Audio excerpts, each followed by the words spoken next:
They were icons, legends, and household names. At their peak, they had it all: the fame, the fans, and the fortune. But when the lights dimmed and the cameras stopped rolling, something shocking happened. Their wealth vanished. Their lives unraveled. And in the end, many of them died with nothing. No savings. No legacy. Not even enough for a proper burial. This is the dark side of Hollywood no one talks about, where fortune fades fast and fame won't pay your bills. These are the golden age stars who died broke. And this second chapter is even more devastating. Bobby Driscoll. At just 5 years old, Bobby Driscoll became one of Disney's brightest stars, a fresh-faced boy with big eyes and a voice that America adored. He starred in Song of the South, So Dear to My Heart, and most famously, as the voice of Peter Pan. By the time he hit his teens, Bobby was pulling in over $1,700 a week, a massive paycheck for any actor, let alone a child. He even won a juvenile Oscar for his role in The Window. But Hollywood is brutal when you grow up. When puberty hit, his face broke out with acne, and almost overnight, the roles stopped coming. Disney cut ties. The fame evaporated. Bobby turned to drugs. He was arrested multiple times, bounced between jails, and tried desperately to revive his career, but the industry had already moved on. By 1968, Bobby was living in an abandoned apartment building in New York's East Village. His body was found surrounded by empty beer bottles, with no ID. He was buried in an unmarked pauper's grave. No funeral. No headlines. The world only learned what happened to him years later. The boy who once symbolized innocence had died forgotten and broke. Florence Ballard. Before Diana Ross was a household name, there was Florence Ballard, the powerhouse vocalist who co-founded the Supremes and gave the group its original soul. Her voice was bold, raw, and unmistakable, anchoring early hits like Baby Love and Where Did Our Love Go? At their peak, the Supremes were unstoppable, and Ballard was earning an unheard of $100,000 a year, especially rare for a young black woman in the 1960s. But behind the dazzling gowns and chart toppers, Florence was slowly being pushed out. As Ross gained favor with Motown executives, Ballard's role was quietly diminished. She turned to alcohol. Depression sank in. And in 1967, she was abruptly fired from the group she helped build. Her solo career flopped. Legal battles with Motown drained her bank account. By 1971, she was applying for welfare. Her once luxurious Detroit home was foreclosed.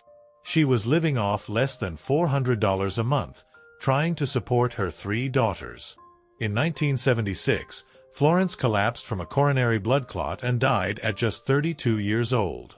She didn't leave behind a mansion or a fortune, just an unmarked legacy and a tragic reminder that in show business, even royalty can be erased. George Raft.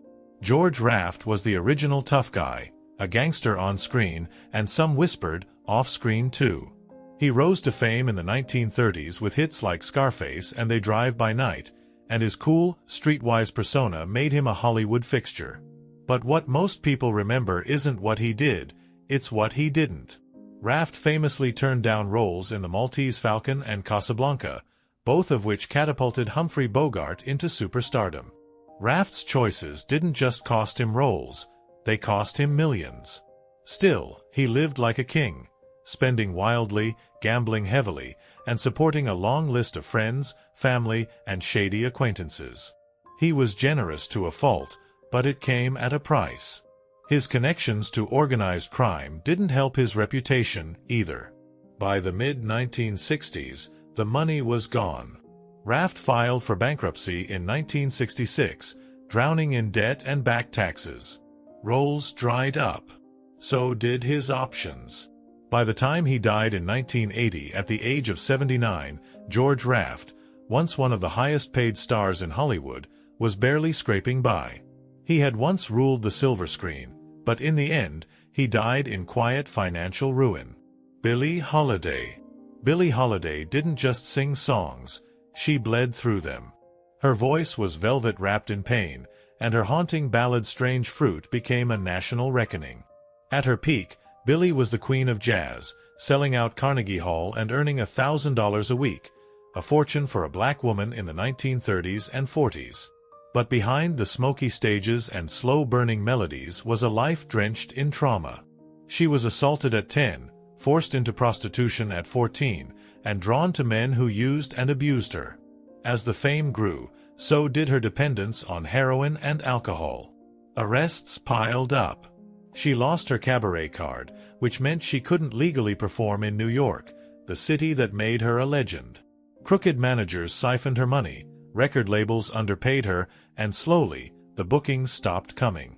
By the time she was hospitalized in 1959, her liver was failing, her heart was giving out, and the police were handcuffing her to the bed. When Billie died, her bank account held just $750. No mansion. No safety net.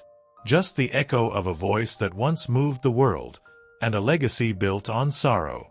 Mickey Rooney. Mickey Rooney wasn't just a Hollywood star. He was Hollywood. With a career spanning 9 decades and over 300 films, he was once the highest-paid actor in the world. From National Velvet to Breakfast at Tiffany's, his face lit up screens across generations. At his peak, Rooney earned millions and captivated audiences with his boyish charm and boundless energy. But behind the scenes, his life was anything but steady. He battled alcoholism, relied heavily on prescription drugs, and cycled through 8 marriages, many of them toxic and financially draining. By the 1960s, bad investments and reckless spending forced him into bankruptcy. Still, he worked tirelessly into his 80s, taking small roles just to stay afloat. But perhaps the most heartbreaking part came near the end. In 2014, Rooney testified before Congress that he was being emotionally and financially abused by members of his own family. When he passed away later that year, his estate was valued at just $18,000. There wasn't even enough to cover his funeral costs. Mickey Rooney had given his entire life to entertainment, but in the end, Hollywood gave him almost nothing back. Marvin Gaye. Marvin Gaye's voice could move mountains, smooth, aching, powerful. With What's Going On, he didn't just make music, he made a movement. He was one of Motown's brightest stars, earning millions and defining the sound of an era. But fame didn't protect him from collapse. Gaye went through 2 divorces, each leaving him with massive alimony payments. To settle one, he handed over the royalties from his album Here, My Dear, a literal soundtrack of his heartbreak. At the same time, he racked up nearly $600,000 in unpaid taxes, forcing him into self-imposed exile in Europe. But his demons followed. He turned to drugs and alcohol, hoping to numb the chaos that had taken over his life. By 1984, he returned to the U.S., broke, unstable, and living with his parents. Then came the argument, a fight that spiraled out of control. Marvin's father shot him twice. The first bullet tore through his heart. He died on April 1st, just 1 day before his 45th birthday, penniless, worn down, and drowning in debt. For all the soul he poured into the world, Marvin Gaye left it with nothing but silence. Anita Ekberg. In the 1950s and 60s, Anita Ekberg was the definition of glamour. With her statuesque beauty and unforgettable performance in Fellini's La Dolce Vita, she became an international icon, the face of a generation's fantasies. She starred alongside legends like Dean Martin and John Wayne, commanded top billing, and lived like royalty. Her life was all designer gowns, champagne-soaked parties, and palatial homes. But behind the shimmering image, Ekberg's world was fragile. She trusted the wrong people, lost much of her fortune to shady advisors, and watched helplessly as a house fire destroyed what little she had left. As roles dried up, so did the paychecks. Medical problems mounted. By the 2000s, the woman once dubbed the most beautiful in the world was living in poverty on the outskirts of Rome, applying for financial aid from the Fellini Foundation just to survive. When she died in 2015 at the age of 83, there was no parade, no gold-trimmed memorial, only whispers about the lonely final years of a once unstoppable screen goddess. Anita Ekberg had captivated millions, but in her final chapter, she was completely alone. Joe Louis. Joe Louis wasn't just a boxing legend, he was a national hero. As the heavyweight champion from 1937 to 1949, he defended his title 25 times and brought pride to a country on the brink of war. His 1938 rematch with Max Schmeling wasn't just a fight, it was a symbolic blow to Nazi propaganda, and 70 million Americans tuned in. Louis earned the equivalent of $60 million over his career, but the money vanished faster than his opponents in the ring. He supported friends, family, and military charities, donating full fight purses during World War II. The IRS didn't care.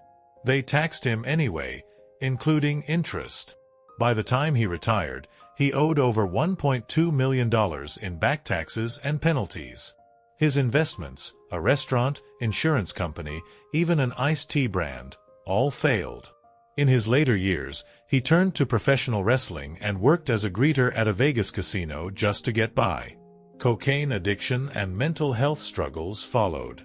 When Joe Louis died in 1981, he was broke. President Ronald Reagan personally arranged for him to be buried at Arlington with full honors, the only dignity he was still owed. Elvis Presley.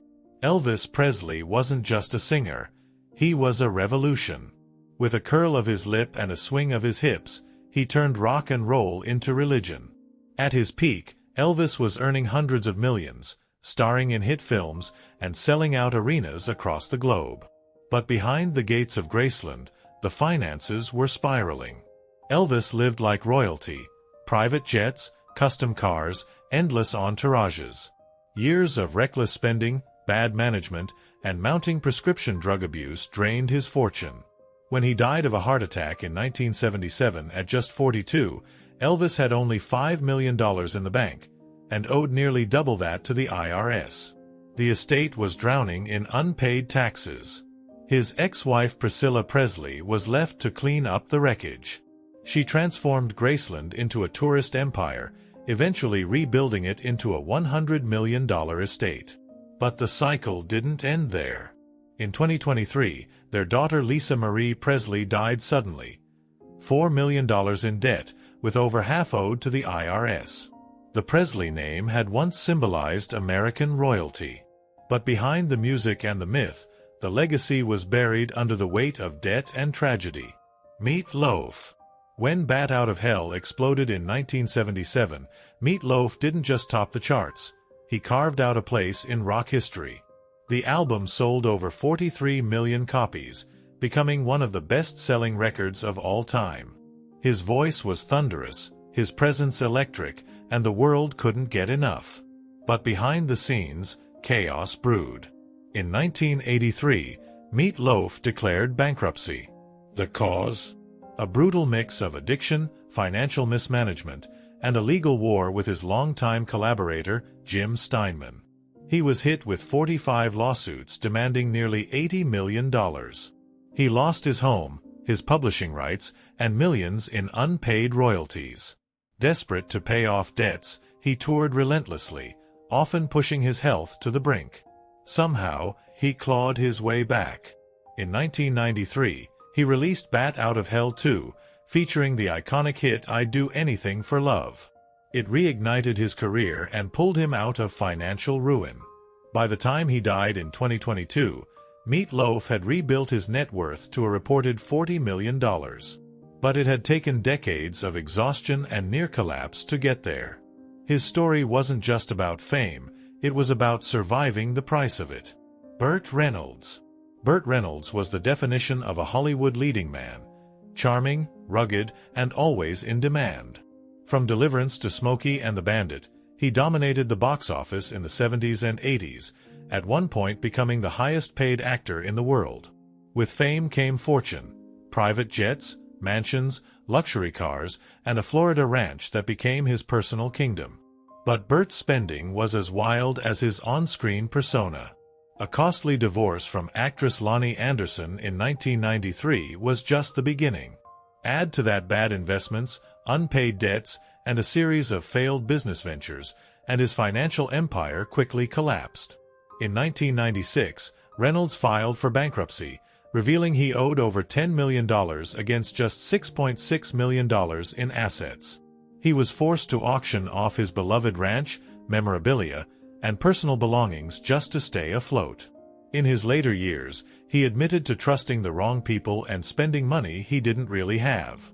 Despite occasional acting comebacks, the damage had been done. When Burt Reynolds died in 2018 at age 82, he was no longer the king of Hollywood, just a man who had once flown high, only to crash hard. Sammy Davis Jr. They called him Mr. Show Business, and for good reason. Sammy Davis Jr. could sing, dance, act, and charm a crowd like no one else. As a member of the Rat Pack alongside Frank Sinatra and Dean Martin, he was one of the most beloved entertainers of the 20th century. At his peak, Sammy was pulling in millions every year, performing on Broadway, in films, in Las Vegas, and on television. But the spotlight came with a cost. He spent freely, gambled heavily, and lived like a king. Mansions, jewelry, limousines, nothing was off limits. Behind the glamour, though, his finances were in freefall. He owed the IRS a staggering $7 million, and his lavish lifestyle only deepened the hole. When he passed away in 1990 from cancer, Sammy had nothing left. The government seized his estate, including royalties from his records, movies, and memorabilia, all to pay off his crushing tax debt. For a man who once lit up every room he entered, the end was dim and unforgiving. Sammy Davis Jr. had given everything to the stage, and left it with empty pockets. They were icons, household names, voices and faces that defined generations. But for all their talent and glory, these stars serve as haunting reminders that fame doesn't guarantee forever, and fortune doesn't come with a refund. From Mickey Rooney's courtroom testimony about family betrayal, to Marvin Gaye's final, tragic moments at the hands of his own father.